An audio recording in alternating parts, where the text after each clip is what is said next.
Magandang araw sa inyong lahat mga katropa. Nandito na naman ako para magatid ng mga vision ni Madam Rody Baldwin.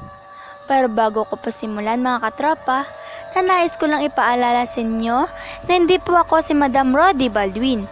Ako ay nag-aatid lamang ng mga visions niya upang kayo bigyan ng paalala o babala sa imposibleng mangyayari pa lamang o sa hinaharap. At pinapaalam ko rin sa inyo na walang YouTube channel si Madam Rody Baldwin. Ang meron lang po siya ay Facebook page account lang. At ilalagay ko ang picture niya na may 2 million followers at ipaalala ko lang po sa inyo na hindi nanghihingi ng pera o load si Madam Rody Baldwin kapalit ng lotto numbers niya.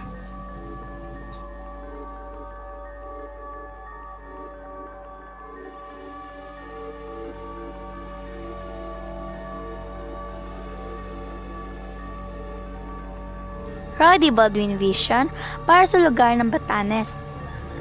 Isa na naman nakikita ni Madam Rody Baldwin sa kanyang vision sa lugar ng Sabtang at Itbayat.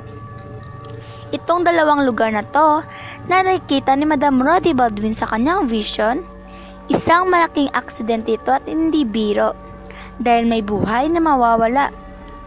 At malaga sa mga driver ang pag-iingat sa pamamaneho para wala aksidenteng magaganap. At nakikita din ni Madam Rody Baldwin sa vision niya na bangkay na palutang-lutang sa tubig. Malaga ang pag-iingat sa ating sarili dahil minsan hindi natin namamalayan kung ang kamatayan ay nagbabadya. Huwag basta-basta maniniwala at magtiwala kung hindi nyo kayang lumangoy sa malalim na tubig. Mapailog man o dagat, huwag nang tangkain pa.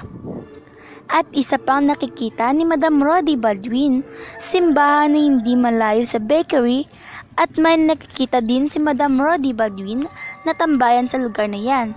Ngunit ang bahay-bahay ay dikit-dikit at nakikita din niya ang mga wire na hindi kalayuan sa kalsada na medyo bohol-bohol ang ayos. At ito ay isa sa maging sanhi na malaking sunog na nagmula sa kabahayan at mabilis ang pagkalat sa mga wire at mahalaga na pagtuunan ng pansin ang mga kuryente na ito ay nasa maayos at lahat ng mga bagay na maging sanhi ng suit. Ang bagay ay napapalitan, ngunit ang buhay kahit kailanman ay hindi. At laging paalala ni Madam Rody Baldwin sa ating lahat na laging mag-ingat ng doble at huwag kalimutang magdasal lagi sa ating mahal na Panginoon na nasa langit. At dito na nagtatapos mga katropa. Salamat sa panonood at pakikinig sa aking video.